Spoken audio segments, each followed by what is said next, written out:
Hey people, after months of build-up, Marvel has killed off Ultimate Peter Parker. This is a pretty significant event, and as a big fan of Ultimate Spider-Man, I've got a lot of thoughts on this. Personally, I am not happy that they killed off this character.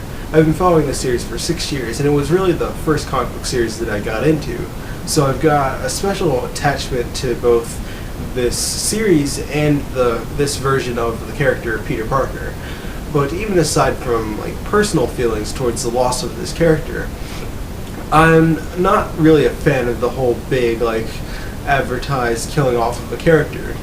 I think it's kind of overdone and it's really cheapening the deaths of comic book characters.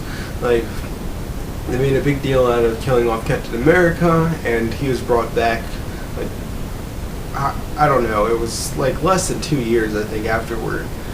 Well, actually, it's probably more than that, but still, it wasn't very long afterward, less than 5 years afterward. And they had DC had the whole Batman R.I.P. storyline, where the other characters thought that he was dead, but I think the audience knew that Batman survived the incident. And it's just really overly done, and I think with comic book deaths already, you know that there's a good chance that the character can survive it, because it's very easy for comic book writers to write kind of something that would be considered very far-fetched in other mediums, to bring back a character or say that the character did not actually die. So already you don't know quite how to feel when you're watching this character die, because you don't know if they're dying and this is the last time you'll see them, or if you're just going to see them in a year when they reveal that the character somehow made it through. So the combination of these two factors is really, in my opinion, just really cheapening the deaths of comic book characters. But I do feel that they did a good job with the story of the death of Spider-Man in Ultimate Spider-Man. They made it emotional, and he kind of had a very heroic death. So in that sense, I do think that the story did the character justice. But Ultimate Spider-Man, I feel, is a series that had a lot of steam. They had just recently introduced the idea that Peter Parker was going to get superhero lessons from older superheroes like Captain America, Iron Man, Thor, on how to be better at doing this. So I feel like some series, when they kill off the central character, have kind of run out of ideas with what to do. And I read both Amazing Spider-Man and Ultimate Spider-Man. Amazing Spider-Man sometimes feels like it's going on aimlessly, like some of my videos. But Ultimate Spider-Man, to me, more feels like it has a consistent momentum and direction to it. So this didn't feel necessary.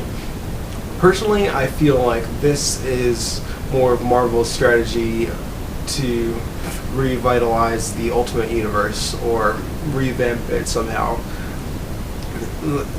For instance, the whole big Ultimate event was supposed to drastically change things, and they drastically changed things by killing off a bunch of characters.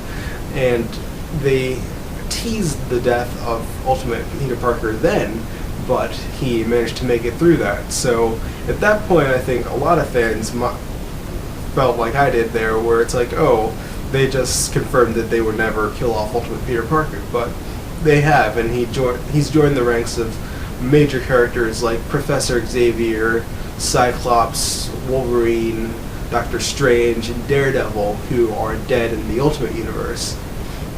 So I think that they're really trying to make the Ultimate Universe into more of its own thing, instead of just kind of a slightly different version of the Marvel Universe. Make it radically different by having several of these major characters dead in the Ultimate Universe.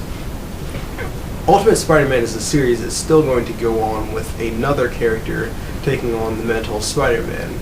And they've already shown that off, shown the new costume, and made it clear that this is not Peter Parker.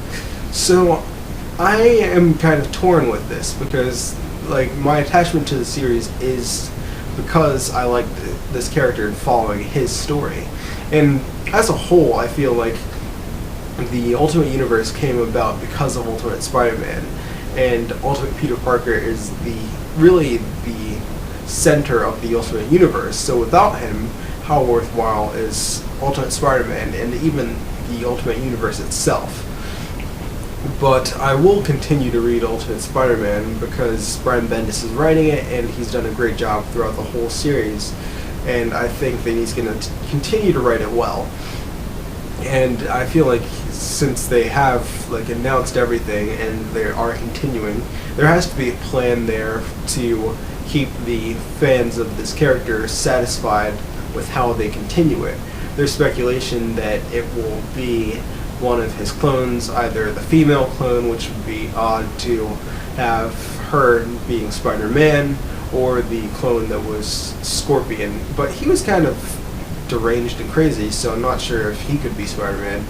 But it will be interesting to see, and I think a lot of people will pick up this new issue of Spider-Man just to find out who this character is, or they'll just look it up on the internet right after it comes out. But I think continuing the series without Peter Parker is a lot like the situation The Office is facing with continuing The Office without Michael Scott. It's like, how can the show go on without this character? He is the central character of the series. He is the series in a sense. And both kind of are going to have to prove themselves to the loyal fans that they are going to uphold the quality there.